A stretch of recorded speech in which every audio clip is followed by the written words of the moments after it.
Okay, guys, we're putting this on YouTube. Here we go. New series. Hope y'all hype. I hope y'all are hype. Twitch, say hi to YouTube. YouTube, say hi to Twitch. It's that time. We're doing a new series. Shout out to Forward Chess for bringing this to us. We're going to do opening after opening after opening after opening after opening after opening after opening. Right. We're going to have, we got tons of it, right? So courtesy of Forward Chess, thank you so much. So we got five video series here on the Caro Kann. Right, the last one we did, I think, was London system, in fact. So make sure you guys check that one. We've done Nightdorf, we've done London. Now we're doing Caro Kann, right? So this is the Caro Kann one. You can use Command Caro if you watch it from YouTube. You'll see it in the description. But here, this is Caro Kann. All right, perfect. So we're gonna look at this. This is the Caro Kann Revisited, right? So Caro Kann Revisited, very very strong book here. This is actually by Francesco Rambaldi here. And what it says, okay, perfect. So we're gonna read a little bit about this and then show only like one variation up here that I have picked already out for you guys. Let me move this over and move this up a little bit. So I'm not gonna read this whole thing here, but I want to read certain parts about why the Caro Kann and etc. And we want to keep these videos not as long, right? One time he did, he did.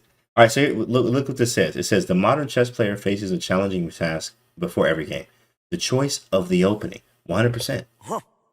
Right, 1,000 bits, bro. Whoa, let's go. Let's go. That's actually, I'm gonna swing on it. And actually, no, we're gonna have 15 people to do that with me. Damian Rice, yeah. Damian Rice says, how are we gonna beat a 6-foot duck? So if you're watching this from YouTube, that's a question for you. How? In fact, be very careful here out here. That's a big duck. So the modern chess player faces a challenging task before every game: the choice of the opening. For most players, the ideal opening for black has the following characteristics. It requires a limited amount of memorization, right? It contains an element of surprise for the opponent. It leads to an equal position. It allows for a relatively complex game with winning chances for black, right? And we'll talk about that later, Darth Tater. Obviously, the ideal opening does not exist.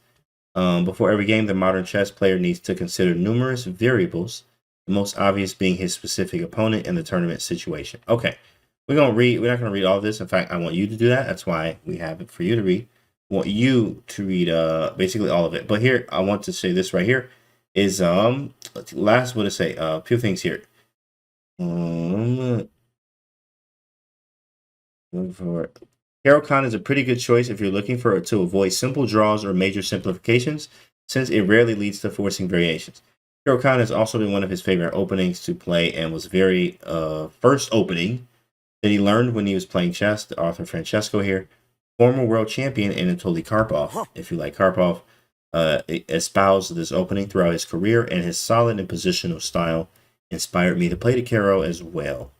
Many of his games have been played, and theory has evolved since the days of the Karpov. Damien, thanks for the 5, bro. 5 gifted subs from Damien and 1,000 bits. That's love right there. We love to see it, and we love that kind of energy. Thanks, bro. Thank you so much for your support. So, guys, this is the book. Make sure you're having it. I'm going to move this over so you can see it over here, actually. I'm going to start right here on the Bishop E3 book. Yeah, I'm going to use my command 5 in the chat to get that energy. Damian Rice came in with 1,000. And then 5 gifted subs. Shout out to Damian Rice. Okay, so here we go, guys. We're looking at the advanced Caro Kann. So part 1 here will be the advanced Caro Kann. And it starts as you see here on the screen. E4, C6, D4, D5. Right? You strike the center. You play C6. You play D5. In fact, the thing about the Caro Kann is really, the good thing about the Caro Kann is you can play it against everything. Just like the French, like you can play E6 and D5. But here, this is C6 and D5. You can use Command Caro in the chat, Noir, and you'll get it. Firouzja finds great things. Yeah, actually, in fact, Firouzja, as dynamic and aggressive as he actually is a Caro Kann player nowadays. But he has played a lot of razor sharp stuff, as I've seen a lot of his games in the database. The Caro Kann, I think as he's 2800, he's like, I want to be more solid, and like, but he plays Caro Kann. So, okay, D4, D5, E5, and boom, we have the C5 here. Now look at this. You actually have 2 ways to do this. You can play, obviously, Bishop F5, and you can play C5. Caro Kann was Fischer's least favorite opening. Caro Kann. He put Carl. Caro Kann, chat. Carl with an L on the end. Caro Kann was Fischer's least favorite opening to go up against. I think that was the French. Damian Rice, thanks for the 1,000 bits. But maybe it was the Caro, but I thought it was the French, in fact. Caro Baskin Khan. Bro, stop it. the Caro Baskin Kann. They ripping it right now. Bishop f5 is a move as well, obviously. C5 I like because it's the better cousin of the French. If you can get a good French with the bishop outside the pawn chain, then the French is not actually bad at all. But if the bishop is inside the pawn chain like it is in the French defense, it's going to be 100% premium every single time. So, right, this is a bishop f5 and e6 is common. Correct. In this book, it looks like we're going more the c5 route. Right. C5 is very nice. So now you have the French almost, because he doesn't have to take it. And if they don't take, then you'll get a good French. Catherine Hahn opening. Thanks for the follow. So, all right, after the c5 move, though, this is what we're playing. D takes c5 is the most common move. Because they're just taking the pawn, you will see this a lot, especially even at the lower levels. No matter what level you're at, you will see probably a D takes c5 at this moment. If not, then, of course, obviously, it's going to see what happens. That will be for you to grab in the book to go through that portion of it. But we're only going to cover one or two here, right? Yeah. Hero Kann Baskins. Nice. Thanks, Damian Rice. C5 is what Gotham recommends in his course. Says Tacky the Penguin. Nice.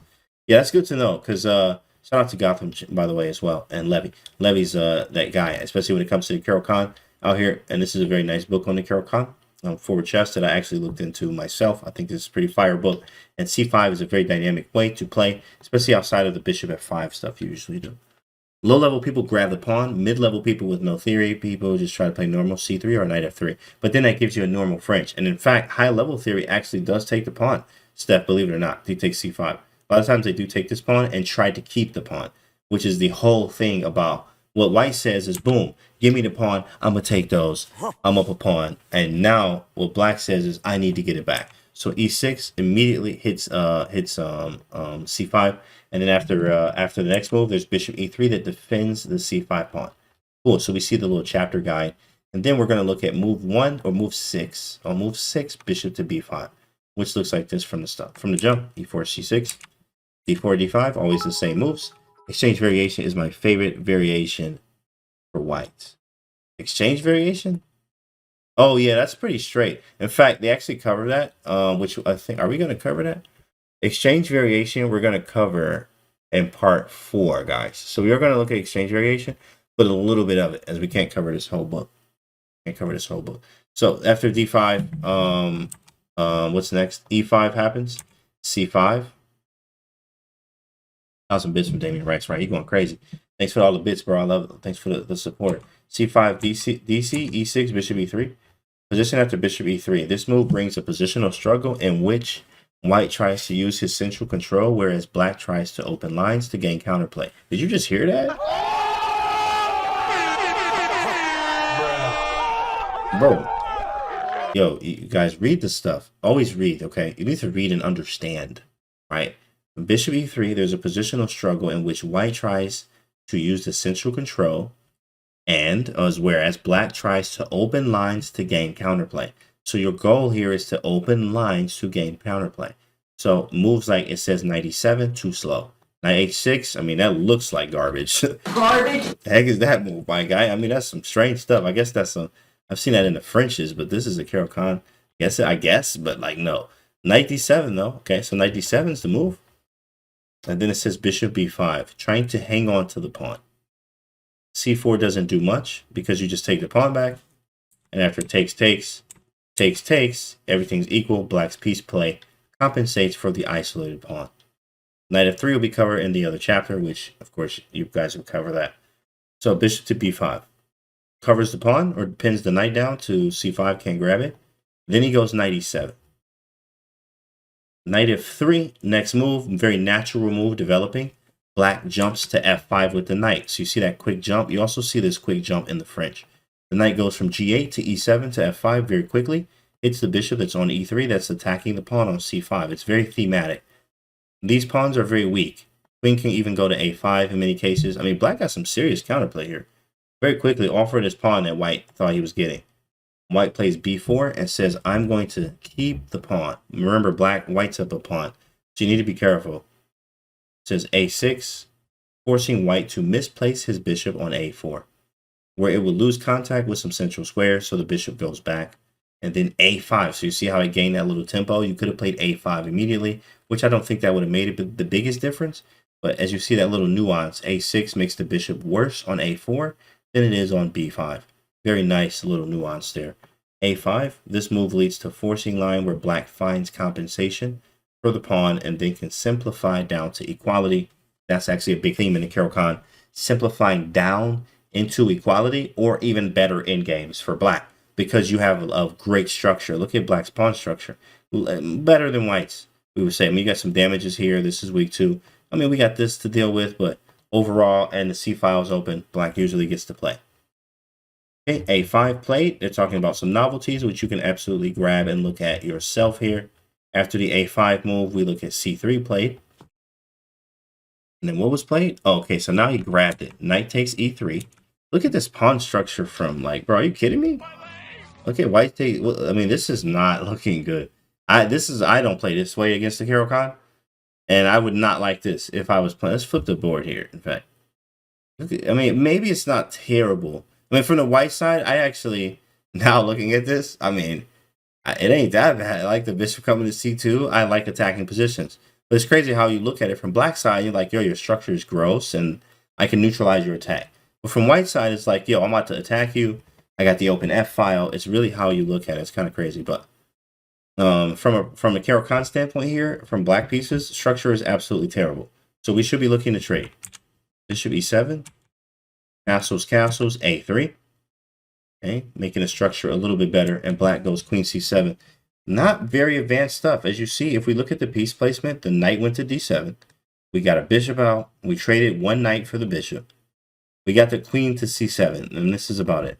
Biggest problem for me in a Kann is the light square bishop. Yeah, we're actually seeing that right now. It's just sort of French-like. But we'll see, in fact, what he does about it. So bishop takes D7. What was that? Bruh. He just took on D7. That was strange.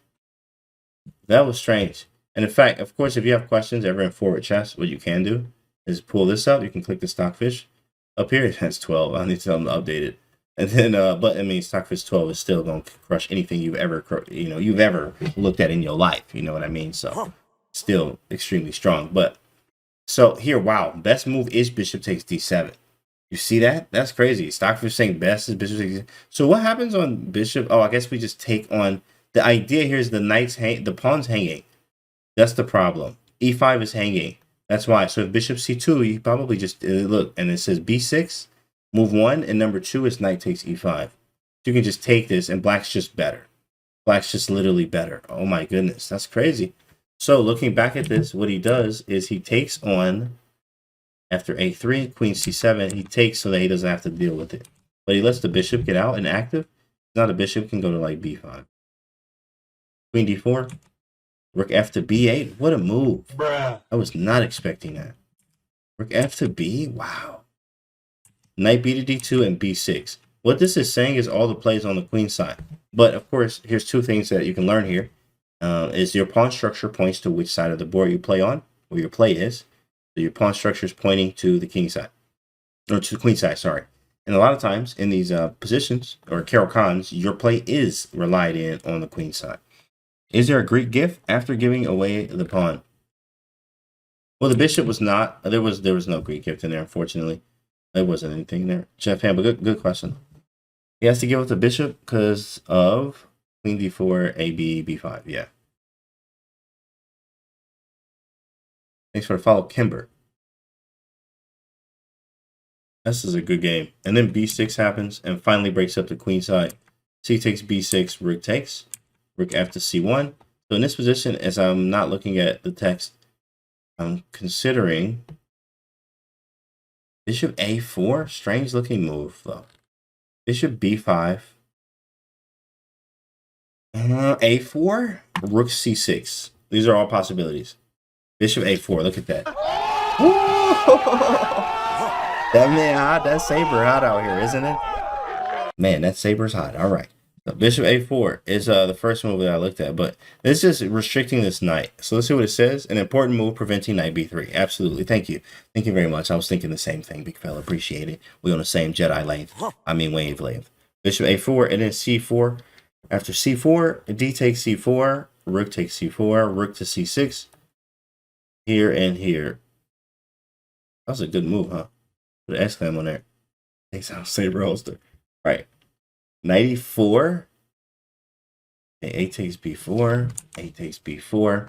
And again, one thing about the Kann, what it reminds me of is here's like a thematic thing is it's an in-game opening, right? So you're gonna meet mini games where you have types of play, but you're fighting in mostly in games, and structure damages for white. As you see, this is huge. So we got to start trading. Let's see what happens. Bishop b5, we trade, and we made it, and we trade again. You see what I'm saying? Literally, all the Kanns are like this. If you know this going into your games, for new Kann players, for experienced Kann players already, or maybe they didn't know this. In fact, it's very good to understand that trading is a good thing for the Kann player. What's the eval bar at pre-trades? Let's go see. Right here, eval bar right now, or in fact the evaluation. Well, I mean, let's click stock bishop here. So it's equal.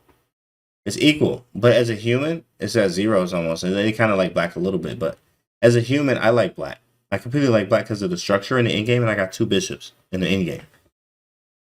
Right. It says the Kann doesn't require a lot of memorization. First variation is 28 moves long. You see, that's funny. No, but this isn't like memorization. You don't memorize this. You get the ideas. This is what we're looking at here. You don't memorize this. You look at the ideas and stuff that's going on, and like you try to learn from the game. That's what we're doing here, Tacky Penguin. Don't try to memorize this. And if you do, that's even greater. But you don't, maybe the first 5 moves, 6 moves, obviously get that down. But from there, get the ideas down. What are we doing, and etc. So we made the trades. Knight goes to b6. More trades. Queen wins to c2 after b5, and then queen e2. Equal here. White cannot escape the perpetual. So they go for a draw here in this one in particular. White has some alternatives along the way, but black always finds enough counterplay to equalize. Very nice. And then we're going to briefly look at this one, and then we're going to call it here. Perfect. So we'll briefly go through this. We want to keep this video around 20-25 minutes. So e4, c6, d4, d5, e5, c5 again.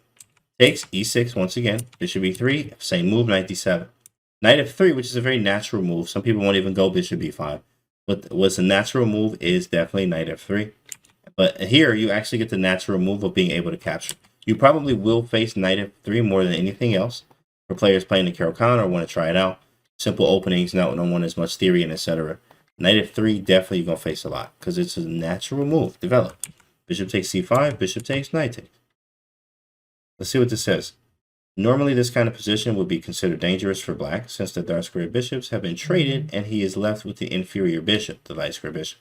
In this position, however, black is able to quickly complete his development and generate counterplay both in the center and on the queen side. The absence of the dark square bishops also leaves the b2 pawn over here unprotected, so black can create problems with queen to b6. Very, very nice. Let's see what happens. Queen goes to d4, natural move, attacking the knights. If knight b to d2, you would just develop naturally.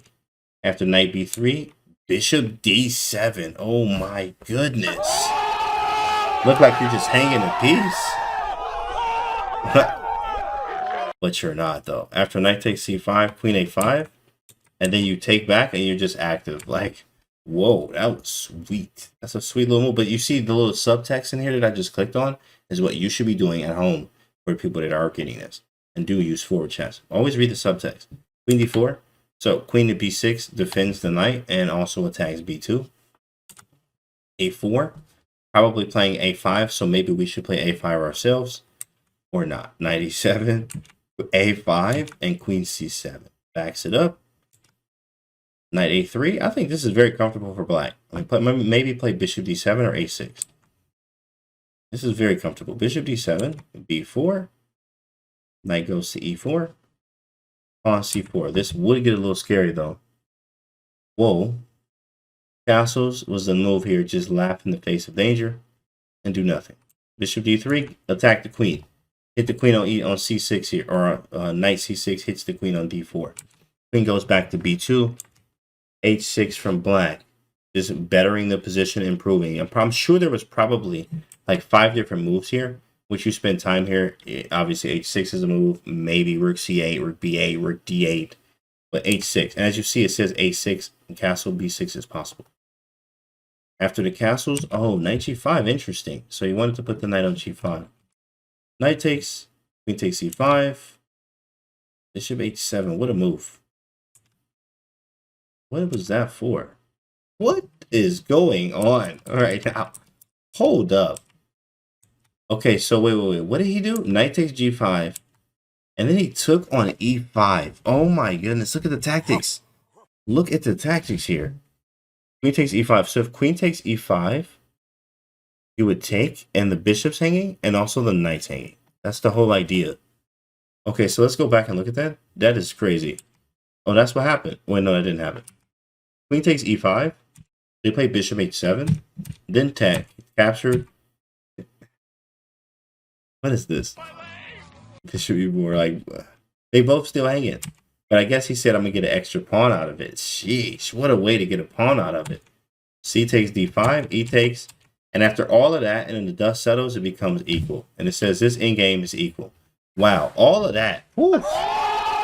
Man, and you thought, sometimes the Caro Kann isn't as boring as you may think it is. But that was crazy. That was kind of wild, honestly. Why not take the knight on g5 before moving the queen? Because he gets an extra pawn here. This is tactically winning. In fact, if we turn the engine on too, you can also see with Stockfish. As you see, it says knight takes, queen takes e5. After thinking, right? Queen takes e5, top move. Yeah, that wasn't boring at all. In fact, that was not boring at all. And you always get the Caro Kann as being a boring opening. That was not boring at all. Hopefully you guys enjoyed this. This is part 1. Make sure you guys, of course, read through this, obviously, as many times as you can, especially these first parts. This is a deep book. It's a thick book here, right? As we have this in the first part in the Advanced Caro Kann, part 1, there was chapters 1. There's 5. There's oh my goodness. I mean, did you see it? There's 8 chapters.